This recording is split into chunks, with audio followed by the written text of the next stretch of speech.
Hi guys, it's Angie, and I thought I would pop on for another car vlog because I still have not knitted anything or done any projects. So I've just basically been working, and then when I get home I basically don't feel like doing anything. But like I said, the last time I really missed talking to you guys, and I'm hoping once I get turned and up on the highway the sun will be out of my face. But I'm feeling really stressed out, and it really helps me to talk about it with you guys. And if you've been my friend for a while, you know that we've been going through where I work an audit, and then another audit came in. I work for a bank, and there are a couple of different states that are auditing our processes. I work in a department called unclaimed property, and they're auditing our processes. And I'm pretty much the only one that knows how to do the research that it takes to answer the questions and everything. And it's just really getting stressful, and I'm trying really hard not to be stressed because it has an impact on my health. And years ago in 2009, during an audit, and one of these same states is the same state that was back then, I had a heart attack. It was the first time that I realized that I have heart issues. I don't even know what you would call it. I have an issue where my cardiac artery or the coronary artery spasms, and if it does it bad enough, it closes up, kind of like when you fold a hose, and it has caused me to have a heart attack twice. Once when I was 38, and then again last January. So and stress has a big impact on that, so I try really hard to cut down on my stress. One of the things that helps or has helped with that is knitting. That was part of why I took up loom knitting in the first place. I was just trying to find things that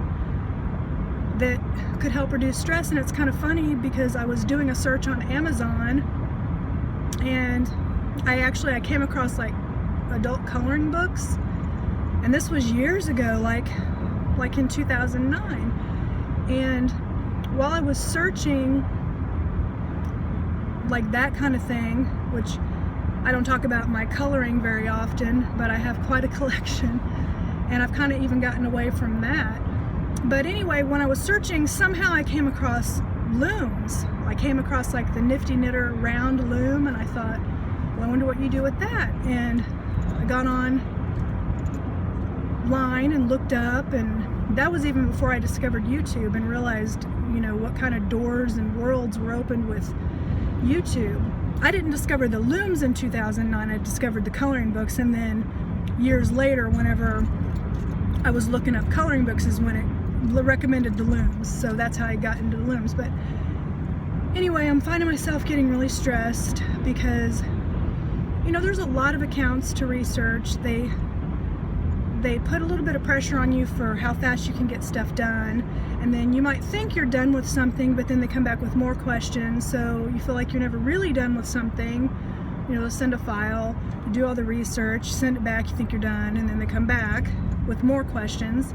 And it's not just one state, it's two, and each state doesn't know about the other one. Not that they would care anyway, but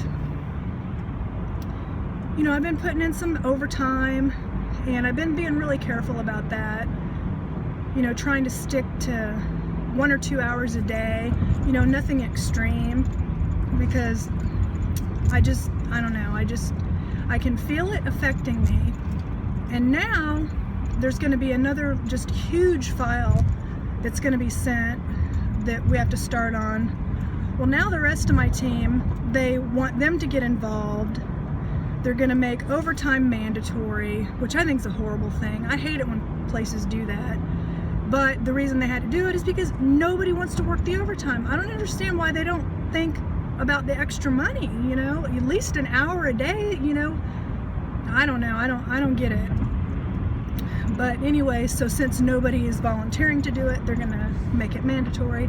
But anyway, now I've got to train a bunch of people on a process that's not exactly black and white, but I've typed up some kind of procedures that are more black and white, but I know they're going to end up hitting roadblocks and stuff, and I'm going to end up getting lots of questions while I'm also trying to get work done. And the bank they use the instant messaging, you know, which I kind of hate. And so sometimes I'll try to keep it turned off. I won't have it on, but then sometimes my boss will be like, turn on your instant messenger. And it's like, but I don't want to be bothered. You know, I'm trying to get my work done. And so I asked, you know, could they maybe compile questions and send them in an email, or maybe have like a daily 30-minute meeting or something. But it's like everybody just wants to rely on this instant message. And so I said, well, that's fine, but please just make sure everybody knows I'm not going to necessarily answer them immediately. So now it's like I've got this, I'm envisioning, and hopefully it won't be as bad as I think. I'm envisioning trying to get my work done and then having all these ping, ping, ping, ping, you know, all these messages with the questions, and then having to answer the questions. And when am I going to get my work done? And I don't know, it's stressing me out. And then the project manager, I think she thinks that the stuff is easier than what it really is. And so I don't know if I should have a meeting with her and just explain to her it's not as easy as you think it is. And I don't know, and it's worked out kind of nice in a way that the audits started at different times, so the majority of the work for one state was already done before the other state came in, but there's still some overlap, but it's not that bad. So I feel like my lips are really chapped, but so yeah, I'm just feeling a little bit of stress. And one thing that's been kind of nice too is I told you guys last time about Snapchat, and I get on there, and watch other people and stuff. I snap more on the weekends than I do on the weekdays, because sometimes it's like I'll get home and while I'm changing into my pajamas or whatever, I'll be watching other people's snaps and everything, but then I don't think to snap myself. I don't know, or I think, God, I'm just gonna snap the same thing every day. Oh, here's what I'm having for dinner, here's my tea, you know. And I keep thinking I'm going to cast on something on the loom, so then I could at least maybe show some progress on that. So, I don't know. Just, you know, and then I also try to be grateful also too, because back in 2012, the whole department, except for me and one other person, moved to Delaware, and they kept me because of the audit, because at the time there was the first state that came was auditing us, so they kept me for that. And then so when this other state came in, it's kind of job security, you know, so I feel like I should be grateful for it. So then when I start feeling all stressed out, and I feel like, I mean, frankly, I feel like sometimes I'm getting pissed off, then I try to think, okay, think about the fact that you should be grateful that you have a job, and, you know, rein myself back in. But then I also think, well, that doesn't give people the right to walk all over me either, which nobody's really walking on me, but sometimes I feel like my boss doesn't really know what I do. So I don't know. I have conflicting feelings about it, because that on the one hand is good too, because she trusts me to get the job done. She doesn't hound over me, she doesn't bug me, you know, because I've worked for managers before, you know, the micromanaging type, And when I was a manager, I definitely did not micromanage. I always felt like unless,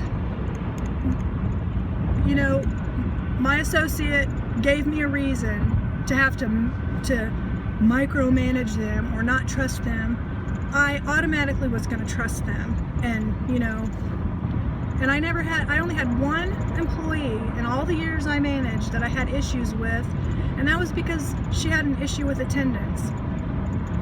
And we eventually got that taken care of, but where I actually had to write someone up and go through all that, because for the most part, I feel like if you treat your team like they're human beings, like they're adults that you trust, and give them responsibilities, reward their efforts, they're going to be a great team and they're going to work as hard as they can for you. And I think that's also why I didn't have hardly any turnover either. I had my staff up until we found out we were getting laid off. Of course, people would leave then. I mean, some of them hadn't, they were afraid to wait till the very end because maybe they didn't get as much severance, and they just didn't want to take that chance. And who can blame them? So, then I was helping them with resumes and doing practice interviews and all that kind of stuff. So, I don't know. I feel like I'm just rambling all over the place. It's just today was a particularly stressful day, and so I felt like I kind of just want to talk to my friends, because it's not the same. I don't know if any of your significant others are like this, but my husband doesn't, and even though I've talked to him about it, if I try to tell him, he doesn't just listen, he wants to fix it, which I understand, I get it, so he's always giving me all this advice and stuff. And sometimes I just want him to listen, and I don't mind a little bit of advice, but he tries to solve it, when he doesn't really even know exactly what's going on and stuff. So I don't know. I guess I just have to deal with it. And a lot of times I will build something up in my head and I'll make it worse than what it really turns out to be. Like, I feel like I'm awfulizing this thing where I'm gonna have to train all these people, like 15 people, on something that's not exactly black and white. And in my mind I've got all 15 of them asking me questions at the same time, and hopefully it won't be like that. One of the people I've trained once before, and then they still did stuff wrong. So I don't know. So it's like, then are they gonna have me review their work, and then are they gonna turn around and say, well, Angie, you didn't get as many accounts done this week, and they just, I don't know.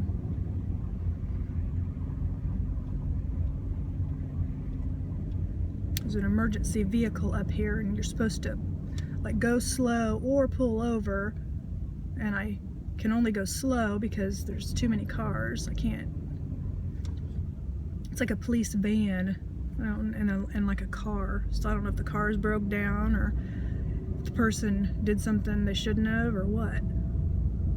But it's like I need a haircut, and I keep saying, during the day I'm gonna stop in, because I don't go to a fancy smancy place. I know people that spend a lot of money to go get their hair done. I don't do, you can see, I don't do some huge style with my hair or anything. So I go to Supercuts, I don't go to a expensive salon or anything. It's just the kind of place you can just go into. And if I color my hair to get the gray out, I do it myself. There's been a couple times I've had it professionally done, but that's a lot of money, and for something that I can do myself. It's kind of nice to get it done professionally, because then you don't have to worry about it, and it really does last a little bit longer, but I don't know if the price difference is worth it. So I don't know, but it's I haven't even stopped to get my hair cut because I don't want to spend the time on it. It's I just want to get home. I just want to take my shower, put on my pajamas, make some dinner, and I'm like even behind on my YouTube videos.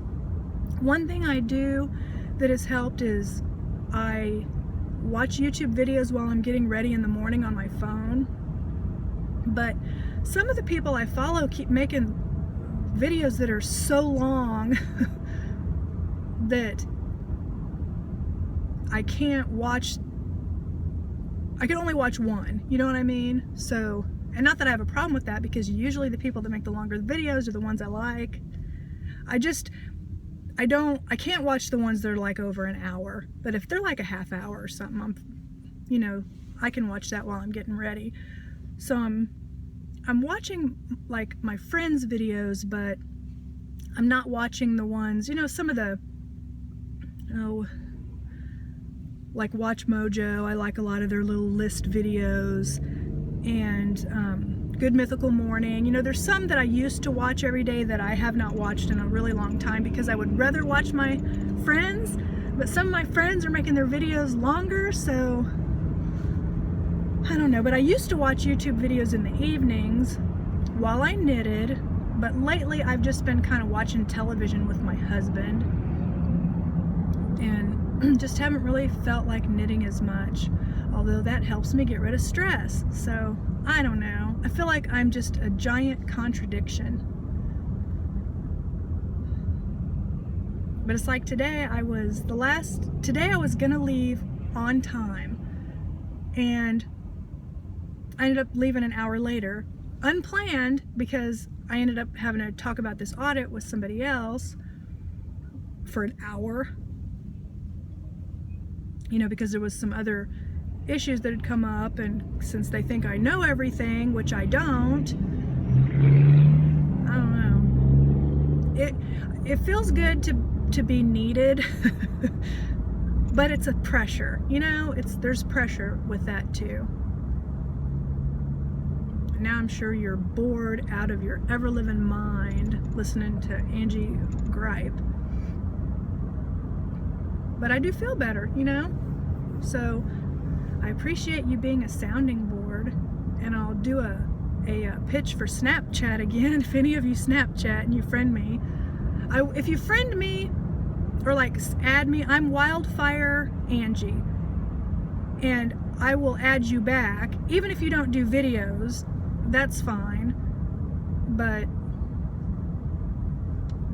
I like seeing other people's snaps, and some people only do one a day. They may have a 10-second hello, how you doing, good morning, or here's what I'm working on, or look at this beautiful sunset, or Cora has chickens, and I love seeing her chickens, because when I was a kid we had chickens. It was so funny because my mom was kind of scared of them. She was the one who wanted them so bad for the eggs, and we had a bunch of chickens, and then we had some, I think one rooster, and then like these banny hens, and one of the chickens was like black and white speckled, and I named it Powder Puff. I don't know why I thought it should be named Powder Puff, but this chicken was affectionate, and if I would sit on the stoop, she would come over and sit on my lap. She was very affectionate, and she just liked to be around people, where most of them, they love to be around you if you were feeding them, but most of the time they didn't really, they didn't pay you much attention, but she did. But I love the sounds that chickens make. Just their little, I don't know how to explain it. They make like these little low-pitched, I'm not even going to try to make the sound because I would be embarrassed, but they just make these most like peaceful sounds. And we used to get the eggs from them and stuff, and we ended up moving while we still had a bunch of chickens, and so we couldn't take it. We moved from the country to the city, and so we ended up having to get rid of all our chickens. We had a neighbor that had chickens, and they took them. But I just kind of, I missed having them, and the rooster would crow, even though he never crowed like in the mornings, like on TV they show the roosters crow in the morning. He crowed all the time. But And it was kind of funny because he was nice most of the time, but sometimes he would just be mean. I remember him chasing us to the bus stop one day, and my brother was gonna kick him, but he couldn't. And they had like, the kind of rooster we had like these barbs on his legs, and if he got you with those, it hurt. I mean, they could cut you. So luckily we just had the one. He probably was just trying to take care of his chickens. I don't know. I never did see our chickens go on dates, but so yeah. We had rabbits then too. Our neighbor took those too. They had cows, and we used to trade eggs, and they would give us, I was fine with the butter. They would make butter and we would get butter from them. I was not fine with the milk. It would come in jars, and it couldn't have been pasteurized. I think it was just fresh milk. And it was kind of not white like you're used to seeing milk. It had a yellowish tinge to it, and I felt like it never got cold. And that could have just been in my head, but I never did like the fresh cow's milk. But I liked the butter. And some of our chickens even laid, we had brown eggs and white eggs, but then we had a couple, I don't remember if it was the one hens. They're almost like really, really pale pastel colors. Like a really pale, like you went to dye an Easter egg and you just barely dipped it in the dye, but you could tell they had like a green tinge or like a blue. They were really pretty. But I liked having the chickens. When I was growing up, sometimes we lived in the country, sometimes we lived in the city. It's just, I don't know, I guess whatever whim my parents had. But when my husband and I got married and we bought our house, I wanted to live in a more rural area, but he grew up in the city.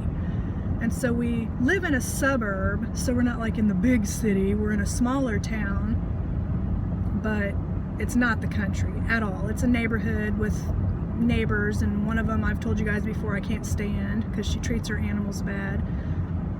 But that's one thing I just don't, if you're gonna have animals, you should love them, and if you can't love them, then find somebody that will. She's the one that just let her cat loose one time, and it ended up, animal control thought maybe it got into a fight with a possum or a raccoon, because it had like her name was Pumpkin, or his name was Pumpkin, and she kicked him to the curb when she got a new kitten. And so, you know, my husband's very allergic to cats, so we couldn't keep the cat. Like when we were dating, I had cats. I was a cat person, and I had two cats, Muffin and Missy. And then he did okay, you know. I think he built up a little bit of an immunity to them, but they ended up getting kidney issues. And anyway, I don't want to talk about it. It makes me kind of sad. But now I'm like dogs. You know, we have a dog, but I love both. And I did it again where I just kind of went off on my own. Oh, well, she kicked the cat out, and so we used to feed him, and because he'd come over to our house and we'd feed him, and some of the other neighbors did too. And in the winter, we set up like a Rubbermaid tote with a cutout in it and had a bed in there, and kept it up in our foyer so it would stay in the warmth. And I don't know how much he used it, but we had a spot for him to stay warm. It seemed like I saw him a couple times come out of like the gutters, you know, like the gutter area that goes under the underground. But he lived outside for a while until something attacked him, and he'd come to the house, and sometimes he'd come over and he'd stretch up on the screen door, and so you'd go outside and pet him and stuff. And I noticed he had like a slit in his stomach, and it looked like some intestine was coming out. But he wouldn't let you hold him or pick him up or anything, so we had to call animal control because we didn't want him to suffer. And so they couldn't catch him. So basically we set up the little thing that we kept for him to sleep in, and he came in that, and then my husband shut the thing on it. So then my husband felt guilty because we were the ones that trapped him, and I don't know whatever happened to him. Animal control claimed that they would try to repair his injury and adopt him out, but then if they couldn't, they would have to put him down. And so, of course, I hate her for that, because that was her fault. And then she did the same thing with the kitten that she had adopted. When it grew up, she let it loose. And it's like, we didn't even try to befriend it or anything like with Pumpkin, because we got really attached to him. And since I knew we couldn't bring him in to live with us, and then we tried to find home for him. We actually took him and got him neutered. And because here they'll do discount neuters on feral cats, even though he wasn't like feral. But so anyway, we just immediately, as soon as she kicked that cat out, we called animal control and we told them exactly what happened. And then she denied that it was her cat. She lied and said it wasn't her cat. And so they took that cat, and it's just, and that one I know got adopted because I went out to the website and saw it on there. But it's like, and then they have dogs. They have like these 2 little beagley dogs. And just leave them outside. It doesn't matter if it's raining, snowing, cold, hot. You know, why do you get a pet if you're not going to care for it? Boy, I have really changed subjects, haven't I? But anyway, I'll let you go because I'm going to end up being one of those long videos that I have trouble keeping up with. And I just want to say thank you in advance, because I know a lot of my friends out there will have sweet comments, and even those that don't comment will have sweet thoughts. And I just want to say thank you, because you are some of the nicest people I've ever known in my life. And who would have thunk I would have met you all on YouTube? But I'll talk to you next time. Bye.